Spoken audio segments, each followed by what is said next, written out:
If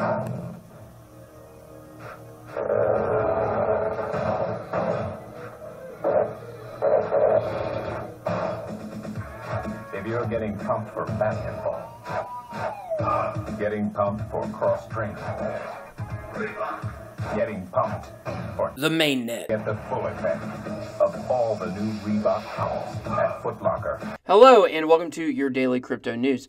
So today we're going to be looking at several news stories, including the EOS Mainnet launch. We're going to be talking Bitconnect, believe it or not, basic attention token, and more, so make sure you stay tuned.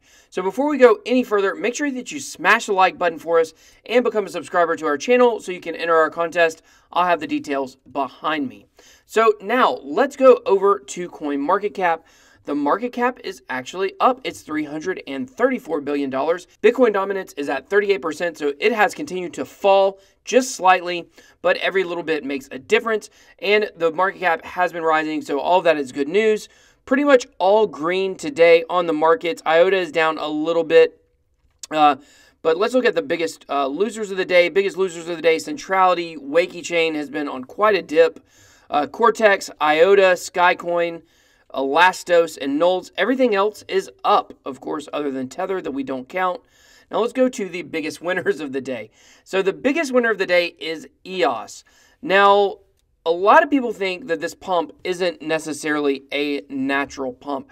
They just released their mainnet. People are really excited about it. So people are going through the process of having to change their ERC20 tokens of EOS for the new coins on the new platform. So because of that, a lot of people think that this big pump that they've had, that like you saw, it was about 15%, that it's not actually organic. And the whole premise of this article, and several people have talked about this, is that a lot of people would want to sell when, let's say, EOS hit $14. But because of this token swap going on, a lot of the exchanges have locked the withdrawals and deposits of EOS. They're only able to trade back and forth the EOS tokens that they have on their exchange. So because of that, a lot of people think that the price has continued to go up because people haven't been able to take their money out. So, you know, overall, I think a pump is a good thing. I don't know if it would have pumped up to 15% necessarily. You know, we usually don't see a pump after a mainnet launch. But you know what? If you have EOS, this is good news for you. Hopefully, you'll be able to swap your tokens out or, you know, withdraw if you're looking to take some gains. So Bittrex strikes agreement with bank to offer US dollar deposits and trading pairs. I did not know this, that Bittrex is located in Seattle. I learned something new today by reading this article. It is an American-based exchange. So basically what this article is talking about is how they've talked with a bank to now allow US dollar to cryptocurrency trading and to offer many US dollar trading pairs. So we just did a story about Brad Garlinghouse from Ripple saying that he could see the decoupling from Bitcoin very soon. Now, his basis for that I disagreed with, which was that people will realize the different cryptocurrencies offer different things, but the people in the space already know that.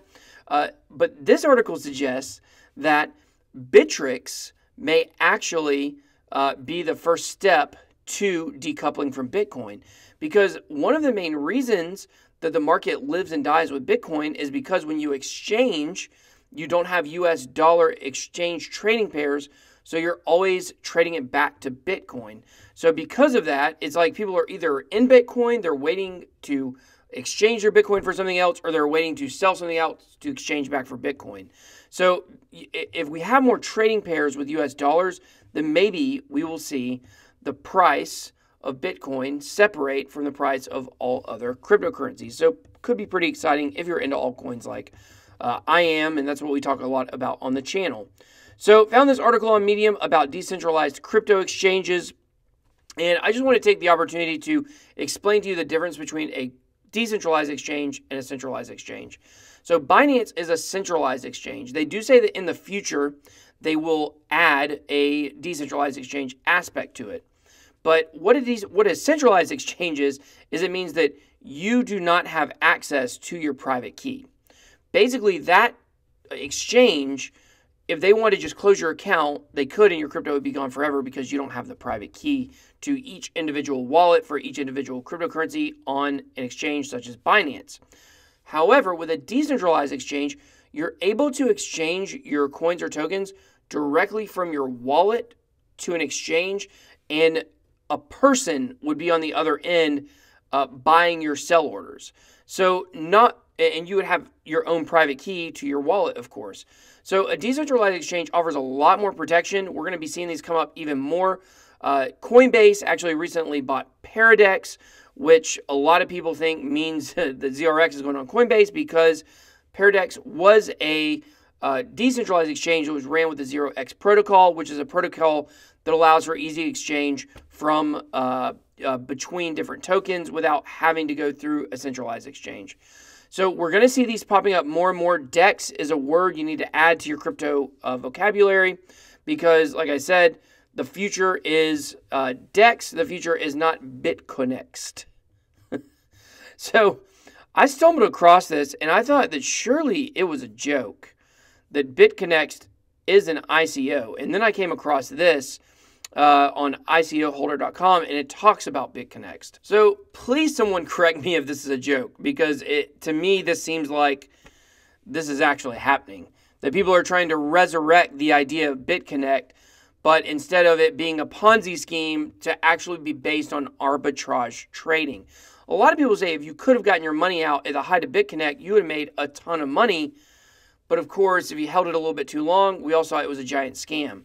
So this is almost the same logo, almost the same name. I'm very curious to see if some of the people that are behind this are the same people that were behind Bitconnect, but not financial advice, stay away. I would stay very far away from anything that tries to capitalize on Bitconnect other than memes, or Carlos videos.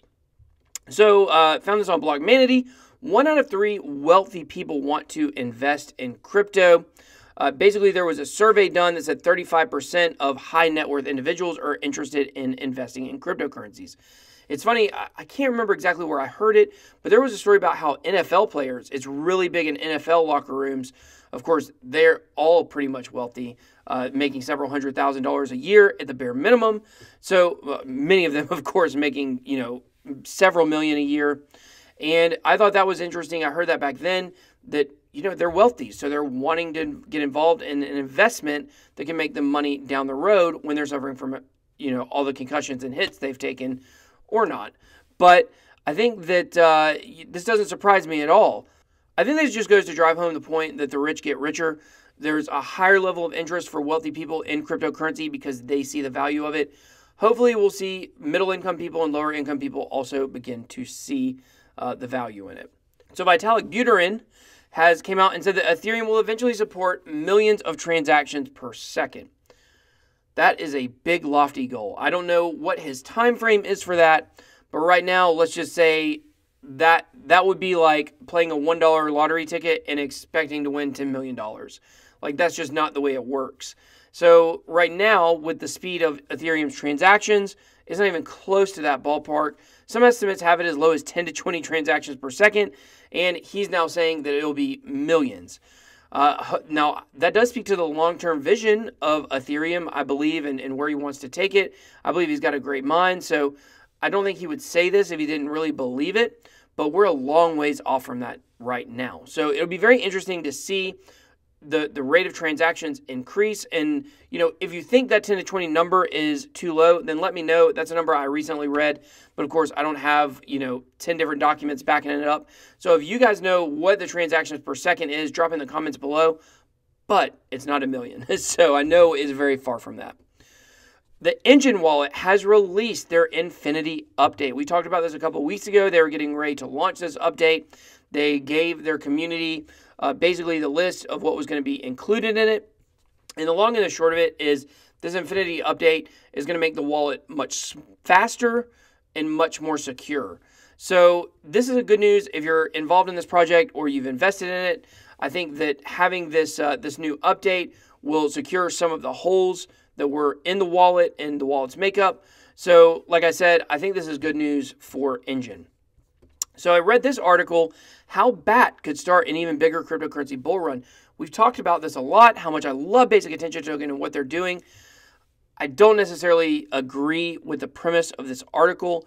what this article is saying is that there are a lot of people downloading the Brave browser.